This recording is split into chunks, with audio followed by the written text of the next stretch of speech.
Hey guys, it's Dani. Alrighty, today we're gonna discuss about the semi-hydroponics setup for orchids. I've decided to give it another go and to do some minor adjustments that can actually make the setup work better for me.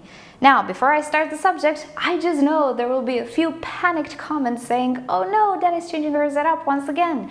No, I'm not changing my setup. I just went through a change and I'm not willing to do it again. The point of this experiment is that, well, my setup is actually based on semi-hydroponics and made so it works for me. The problem with my setup is that it's not available to everybody. I do understand that Ceramis is not easily available, particularly in the USA, and maybe you can find Ceramis.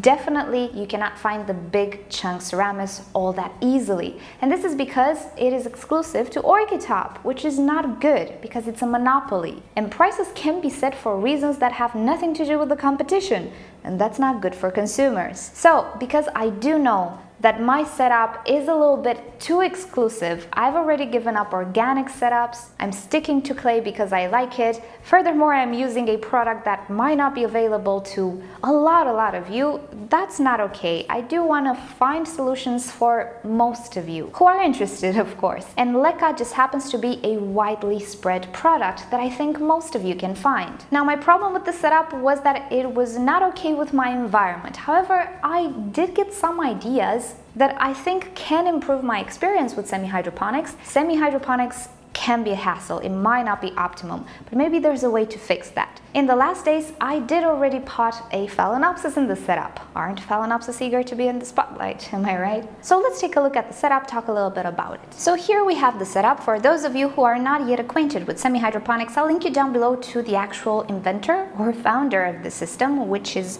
Ray. I don't think I know his last name, but anyway, they do have a trademark on the system, and I do like to give credit where credit is due.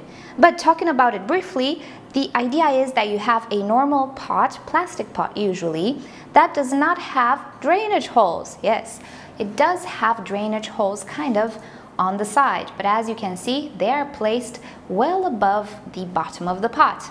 The purpose of these holes is to maintain a preset reservoir at the bottom of the pot. This allows the bottom layer to stay permanently in contact with water and through capillarity, but also through evaporation, drag water to the top and maintain the top moist as well. The story is a little longer, it's a different setup obviously, and not all orchids might actually work in it. Furthermore, it's not necessarily suited for all environments. And as far as my experience with the setup goes, I had issues with maintaining the top layers moist. I'm not even talking about the very top layer, but the half of the pot. Now, usually people use this setup with tall pots. Why? Because you need that reservoir. However, this also means that there is a larger surface for the water to be wicked upwards. Now, this was the #1 change that I actually did. Instead of using a, let's say, typical semi-hydroponic pot, which is tall, I'm using a typical, whatever, normal pot. This is not even a pot, it's a cup. I forgot to mention that the issues come from my environment. I live in a subtropical climate. It gets super warm in the summertime, but I also had issues with this setup in winter as well. So the problem was I could not get the water come close enough to the surface to actually hydrate my orchid. And furthermore, I experienced layering, and that's something I'm not okay with. We'll get to that. So the first thing I did was to use a not so tall pot. Second thing I did was to keep this reservoir as high as possible. I'm not sure if you can really tell, but the reservoir is quite high. At the moment, the water level already went down, but usually it sits right above here. Due to water tension, surface tension, the level is a little higher than the holes. And that's another change that I did. I do want that water level to not be very low. I've seen pictures with setups with very shallow reservoirs. That can work, it can be a good thing, but certainly not in my climate. I wanted the reservoir to be as humanly possible, or correct, so as close to the top as possible without actually suffocating my orchid. Third thing that I did, and most important thing, and I think you can already see where I'm going with this, I changed the size of the leca. And this idea came from Ana Maria, who is actually using exclusively semi-hydroponics or is switching to it. She said that the smaller pebbles, no matter the quality of the pebbles, will be more prone to wicking up water and maintaining it at the top. So in my setup, I went in my box of leca pebbles and hand-picked the smallest pebbles that I could find. And just to give you a comparison, most of the pebbles that I have look like this. This is a typical normal size, and whatever I chose was smaller. So that's not necessarily where are you going? Okay, so that's a little bit hassling, yes. But on the market, you can definitely find smaller sized leca. You can also find it in various shapes, not necessarily round. I went for round because air pockets, I wanted to maintain the same size everywhere and maintain air pockets as much as possible. But just know you have a wide variety on the market. And even here in Cyprus, I did see in one store big leca and small leca, which is fabulous, and I think I'm gonna go buy it today. So all of my experiments in the past used big leca. And with the big leca, I did have issues. Another thing to consider is the actual quality. And if you Google search, I think again on Ray's website, you can see that certain brands seem to be a little better at retaining and wicking water than other brands. I cannot really talk more about that because I have a limited supply of brands of leca, so I'm just gonna purchase whatever I find here and try to make it work. If I were to order them, the setup would not be worth it because it would be way too expensive. And also, if I can find a way to make the setup viable for everybody, not only for the people who can find good quality leca, then that's what I'm gonna do. Now, I potted this orchid yesterday in the setup, and I have to say I am surprised. It is incredibly warm right now, and in the nighttime I do not use my AC.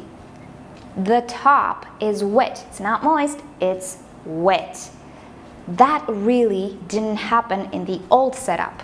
I mean, in the big leca setup. So already I can see it being better than it used to be. Therefore, my minute changes worked. The water level actually decreased since yesterday, but not dramatically. So I know it's only been one day, but already things are more promising than they used to be. Now that we got a basic setup that could work down, let's think about the future. There are certain drawbacks, or at least I envision certain drawbacks. I will never know until I test it, obviously, so I want to see if I'm correct in my suspicions.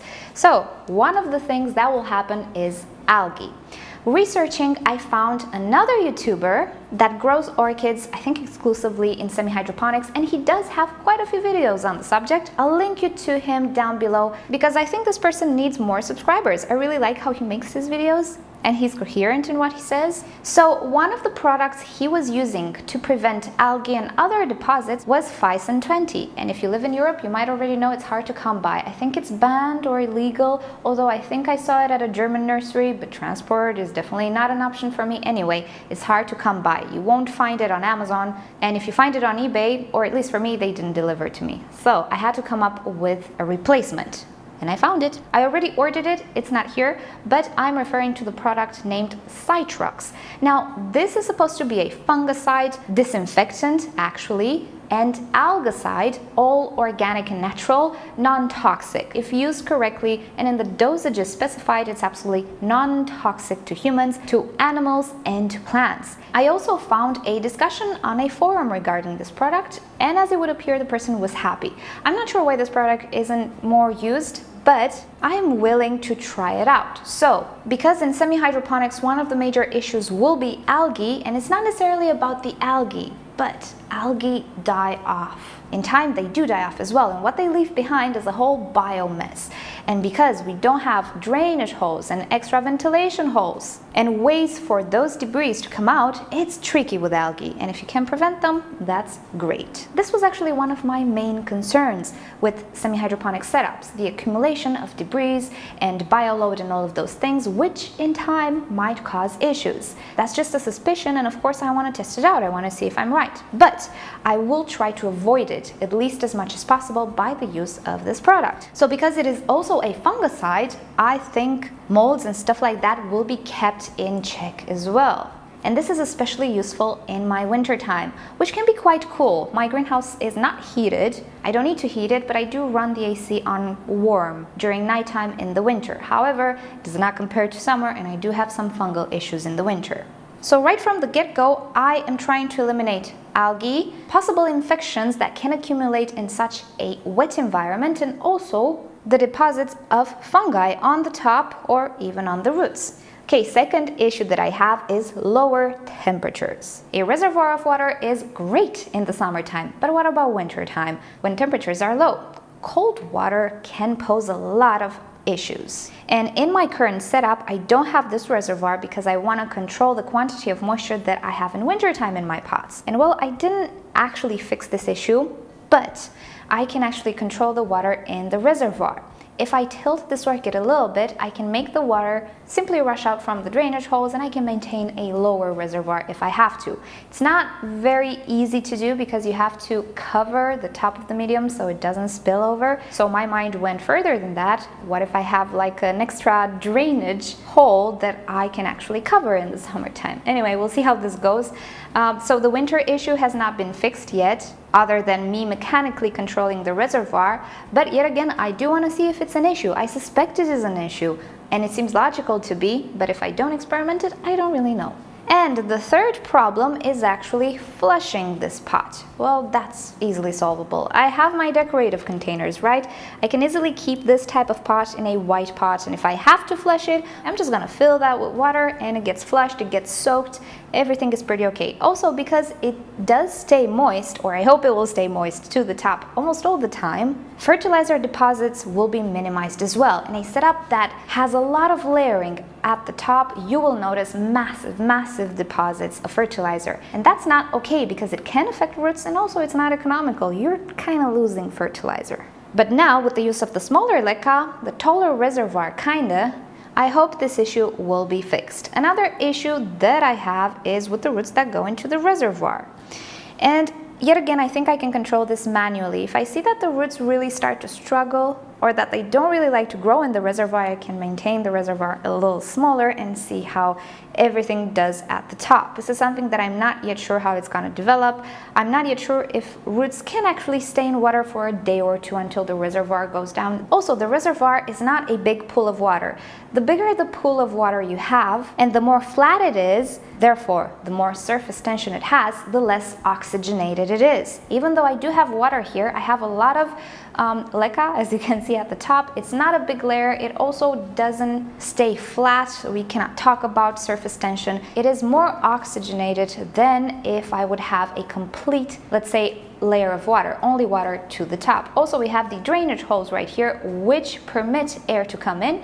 And also we have root respiration, which can account for some oxygen, but I don't trust that it can account for too much. Anyway, all of these things combined might actually be enough for the roots in this region to actually still receive oxygen. Roots that do not receive oxygen are prone to a lot of things, including rotting and being affected by bacteria, but I'm trying to maintain bacteria and fungal activities at a minimum with the use of the Citrox. At the same time, low oxygen in the water can make certain nutrients not be picked up by the orchid. And yet again, I'm hoping that this is not as much water as to not be oxygenated quite at all. But we also have this section that still stays moist and in contact with water at all times, and of course with nutrients, but with air as well. So nutrients will be picked up at least on this section. So there we go. There are a lot of issues that I want to clear in my mind, and I want to experiment and see how they actually perform. If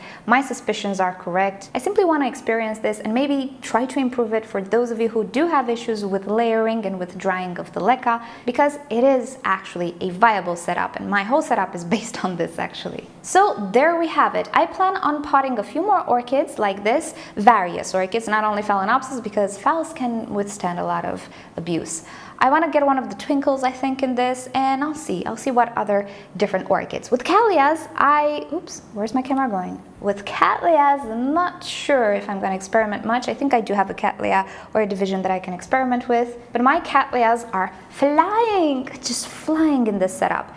And I have so many sheaths on orchids that never bloomed before. I'm so happy. They love this setup, so I don't want to play with semi-hydroponics and Cattleyas too much, but I do want to experiment it, so I think I will have to. I think I will get one of the divisions or saved from Fusarium orchids and put it in this setup and see how it goes. And if all else fails, you know that I have pebbles. I could just put a layer of pebbles on the top. Anyway, there's a lot of things that I want to experiment, see how it does. If I come up with solutions, you know, that's the goal. That's what I'm looking for. So there we go. This is the experiment. I get it. Ceramics is not for everybody. It's so dusty. I can see how some of you really don't like it. Not easy to find. The big chunks are expensive, overpriced, I would say. So yeah, I get it. That's the whole point of my experiment, and I will see how it goes. I'll keep you up to date, and fingers crossed that it does actually work. Alright guys, so thank you so much for watching. Hope you've enjoyed this and are interested in semi-hydroponics. Let me know down below in the comments if you are using the setup or just started it or are really interested in it. This sort of statistics actually do give me ideas for videos, and if you have issues in the setup, do let them down below for me to think about them and to experiment. And yeah, thank you so much for watching. So with that said, if you've enjoyed this video, please give it a thumbs up. A share would be wonderful. And if you'd like to stay up to date and watch other orchid videos from me on a regular basis, just subscribe to my channel and turn on notifications so you never miss a video. And with that all said, I'll see you all next time. Bye. Great news, by the way. I received my replacement for the pretty much dead on arrival Vanda tricolor variety Suavis. And this one is looking fantastic. So yeah, it was not heat damage. I was considering it at the beginning. Some of you have expressed this idea as well, but no, it really wasn't. This one was sent under the same conditions, and it spent one extra day on transport, and it's looking in tip-top condition. The other one really actually suffered from an infection. Of course, the heat didn't help and it stressed the orchid, but it was not the heat causing those dead leaves. The way it spread, it was very typical for a bacterial infection, and that's what I believe happened to the other one. But no worries, it appears that I do have a bit of luck left, and this one looks really great.